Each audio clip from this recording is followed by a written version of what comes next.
Welcome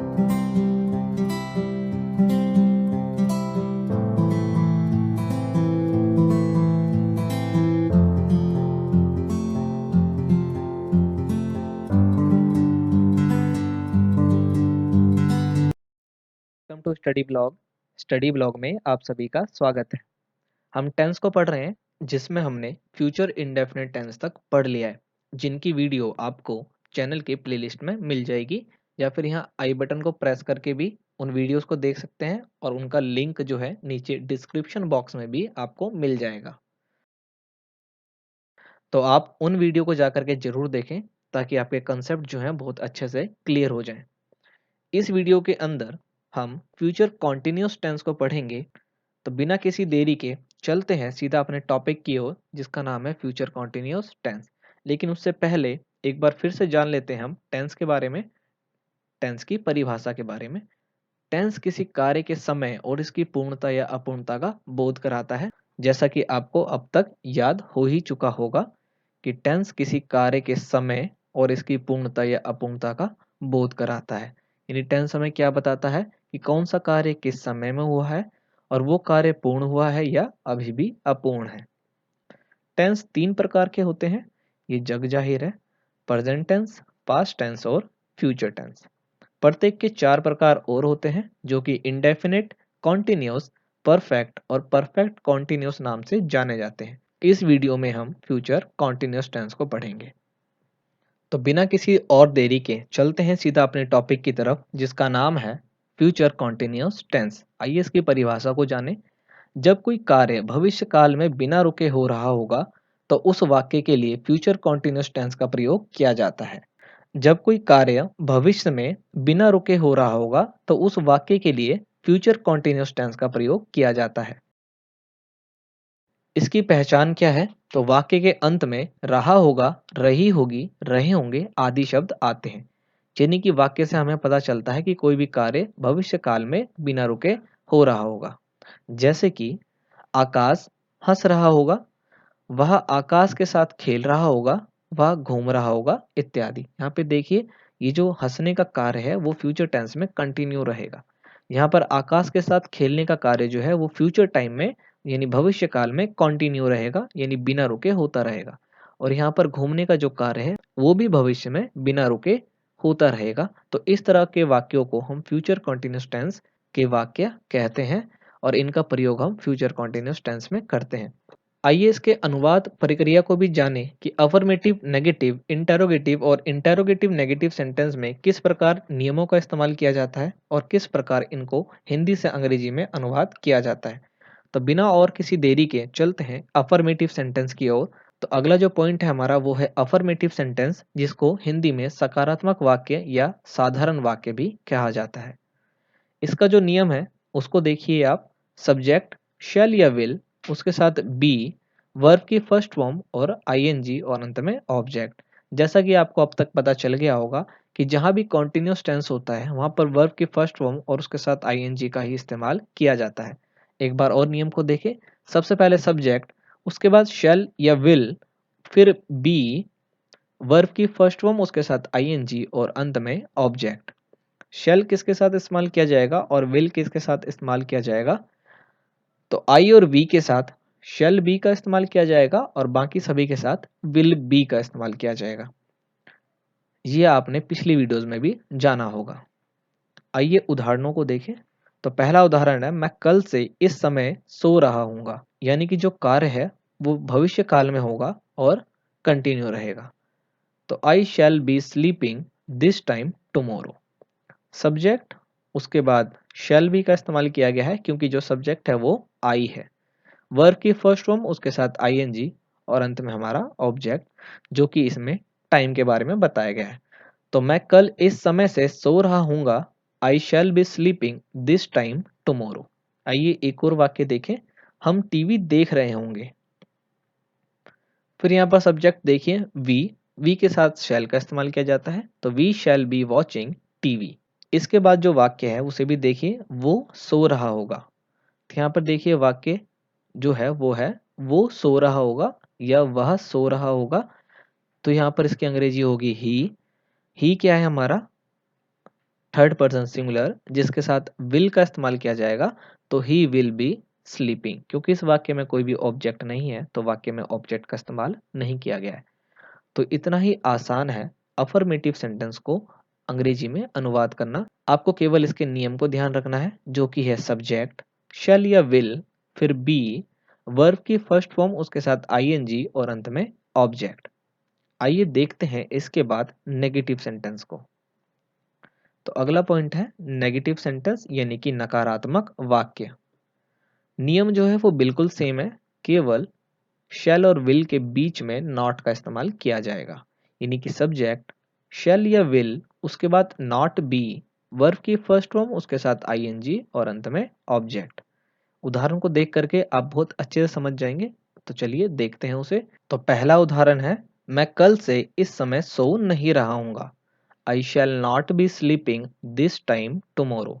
सबसे पहले subject, उसके साथ उसकी हेल्पिंग वर्ब यानी कि शैल, क्योंकि वाक्य जो है वो नेगेटिव है तो नॉट बी, वर्ब की फर्स्ट फॉर्म, सातवां आईएनजी और अंत में ऑब्जेक्ट। तो मैं कल से इस समय सो नहीं रहा हूंगा। I shall not be sleeping this time tomorrow. एक और देखिए, हम टीवी नहीं देख रहे होंगे। We shall not be watching TV. केवल किस बात का ध्यान रखना है आपको कि शैल और बी के बीच में या विल और बी के बीच में नॉट का इस्तेमाल किया जाएगा। तो यहाँ पर देखिए, शैल और बी के बीच में नॉट का इस्तेमाल किया गया है। इसी प्रकार ऊपर वाले वाक्य में भी शैल और बी के बीच में नॉट का इस्तेमाल किया गया है। एक और वाक्य देखिए आप, वो सो नहीं रहा होगा। He will not be sleeping. Subject, उसके साथ उसकी हेल्पिंग वर्ब, फिर नॉट बी, वर्ब की फर्स्ट फॉर्म और आईएनजी। तो यहाँ पर हमने अफर्मेटिव सेंटेंस और नेगेटिव सेंटेंस दोनों के ही नियमों को जान लिया है और किस प्रकार अनुवाद किया जाता है इनके वाक्यों को हिंदी से इंग्लिश में, इसको भी हमने जान लिया है। अगर आपको वीडियो में किसी भी प्रकार की कोई दिक्कत आती है या समझने में किसी भी प्रकार की कोई दिक्कत आती है, आप वीडियो को दोबारा देखें। एक से दो बार अगर आप देखेंगे, आपके ये कंसेप्ट बिल्कुल ही क्लियर हो जाएंगे। चलिए इसके बाद चलते हैं हम इंटेरोगेटिव सेंटेंस की ओर। तो अगला जो पॉइंट है वो है इंटेरोगेटिव सेंटेंस यानी कि प्रश्नवाचक वाक्य। तो हमेशा की तरह इसमें भी अगर प्रश्नवाचक वाक्य क्या से शुरू होता है तो हेल्पिंग वर्ब जो है वो पहले आ जाएगी। अगर क्या से शुरू ना हो करके वाक्य के बीच में कहीं डब्ल्यूएच फैमिली वर्ड आते हैं, जैसे कि क्या, कब, कहाँ और कैसे या इत्यादि, तो वाक्य जो है वो डब्ल्यूएच फैमिली से स्टार्ट होगा, जैसा कि इसका नियम है। तो सबसे पहले डब्ल्यूएच फैमिली, लेकिन शर्त क्या है इसकी कि वाक्य के बीच में डब्ल्यूएच फैमिली वर्ड आना चाहिए। उसके बाद हमारी हेल्पिंग वर्ब जो कि शैल या विल है, फिर सब्जेक्ट, फिर बी, वर्ब की फर्स्ट फॉर्म के साथ आईएनजी और अंत में ऑब्जेक्ट। और क्योंकि ये एक प्रश्नवाचक वाक्य है तो वाक्य के अंत में प्रश्नवाचक चिन्ह। एक बार और याद करिए, डब्ल्यूएच फैमिली, उसके बाद शैल या विल, फिर सब्जेक्ट, फिर बी, वर्ब की फर्स्ट फॉर्म, उसके साथ आईएनजी, अंत में ऑब्जेक्ट। अगर वाक्य क्या से शुरू हुआ है तो आपको नियम यहाँ से शुरू करना पड़ेगा यानी कि हेल्पिंग वर्ब से। और अगर वाक्य क्या से शुरू ना हो करके वाक्य के बीच में कहीं डब्ल्यूएच फैमिली वर्ड आया है तो नियम यहाँ से शुरू होगा, जैसा कि अब तक आपको याद हो चुका होगा। आइए इसके उदाहरणों को देखें। तो पहला उदाहरण है, क्या मैं मंदिर जा रहा हूँगा। तो देखिए वाक्य क्या से शुरू हुआ है तो इसका मतलब है कि हमें हेल्पिंग वर्ब से शुरुआत करनी पड़ेगी। तो मैं यानी कि आई के लिए हेल्पिंग वर्ब का इस्तेमाल किया जाता है शैल। तो शैल आई बी गोइंग टू टेम्पल। क्या मैं मंदिर जा रहा हूँगा, शैल आई बी गोइंग टू टेम्पल। एक और वाक्य देखिए, हम कल कहाँ जा रहे होंगे। तो देखिए यहाँ वाक्य के बीच में डब्ल्यूएच फैमिली वर्ड आया है जो कि है कहाँ। तो अनुवाद करते वक्त हमारे को डब्ल्यूएच फैमिली वर्ड को आगे रखना होगा। Where shall we be going tomorrow. WH family word, उसके बाद हेल्पिंग वर्ब, सब्जेक्ट, फिर बी, वर्ब की फर्स्ट फॉर्म के साथ आईएनजी और अंत में हमारा ऑब्जेक्ट। हम कल कहाँ जा रहे होंगे, where shall we be going tomorrow. तो ये बहुत आसान है, आपको केवल कुछ बातों का ध्यान रखना है जो भी आपको वीडियो में बताई जा रही हैं। एक और वाक्य देखिए, वे लोग कैसे खेल रहे होंगे। तो देखिए फिर से एक डब्ल्यूएच फैमिली वर्ड आया कैसे। तो सेम है, डब्ल्यूएच फैमिली वर्ड पहले यानी कि how will they be playing. वे लोग कैसे खेल रहे होंगे, how will they be playing. यहाँ पर हमने जान लिया है इंटेरोगेटिव सेंटेंस के नियम के बारे में और इस नियम का हम किस प्रकार इस्तेमाल करेंगे हिंदी से अंग्रेजी में वाक्य को अनुवाद करने के लिए। अगर आपने यहाँ तक सीख लिया है और आपके यहाँ तक कंसेप्ट क्लियर है तो चलिए आगे देखते हैं इंटेरोगेटिव नेगेटिव सेंटेंस को। अगला जो पॉइंट है वो है इंटेरोगेटिव नेगेटिव सेंटेंस यानी कि प्रश्नवाचक नकारात्मक वाक्य। इसके लिए भी जो रूल्स एंड रेगुलेशन है वो बिल्कुल इंटेरोगेटिव सेंटेंस की तरह ही है। इसके नियम में केवल एक वर्ड का अंतर है जो है नॉट, यानी कि जो नियम है वो बिल्कुल इंटेरोगेटिव सेंटेंस की तरह सेम रहेगा, केवल सब्जेक्ट और बी के बीच में नॉट का इस्तेमाल किया जाएगा। तो नियम क्या बनेगा, WH फैमिली वर्ड, फिर हेल्पिंग वर्ब, फिर सब्जेक्ट, फिर नॉट बी, वर्ब की फर्स्ट फॉर्म के साथ ING और अंत में ऑब्जेक्ट। और ये भी एक प्रश्नवाचक वाक्य है तो क्वेश्चन मार्क। आइए इसके भी उदाहरण को देखें। तो पहला उदाहरण है, क्या वे लोग विद्यालय नहीं जा रहे होंगे। तो देखिए वाक्य क्या से शुरू हुआ है और वाक्य के बीच में नहीं आया है। तो वाक्य अगर क्या से शुरू हुआ है तो हमें पता है कि हमें हेल्पिंग वर्ब का इस्तेमाल पहले करना है। तो will they not be going to school, क्या वे लोग विद्यालय नहीं जा रहे होंगे, will they not be going to school. आइए एक और उदाहरण को देखें, तुम व्यायाम क्यों नहीं कर रहे होंगे। तो देखिए वाक्य के बीच में आया है एक WH फैमिली वर्ड, तो इसीलिए जब हम इसका अनुवाद करेंगे तो WH फैमिली वर्ड को हम पहले लिखेंगे।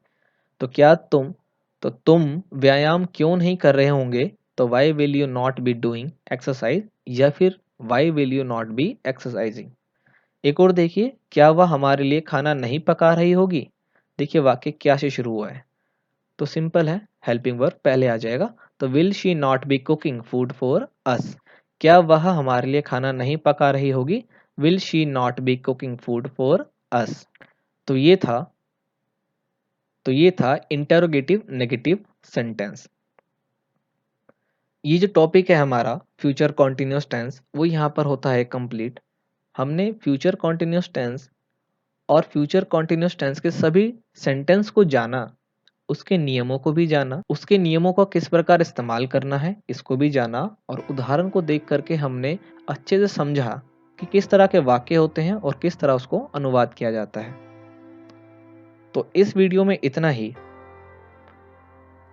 अगर वीडियो आपको पसंद आई है तो वीडियो को लाइक करना, शेयर करना, और चैनल पर अगर आप नए आए हैं तो चैनल को सब्सक्राइब करके बेल आइकन को प्रेस करना बिल्कुल भी ना भूलें। मिलते हैं अगली वीडियो में नए टॉपिक के साथ, तब तक के लिए जय हिंद।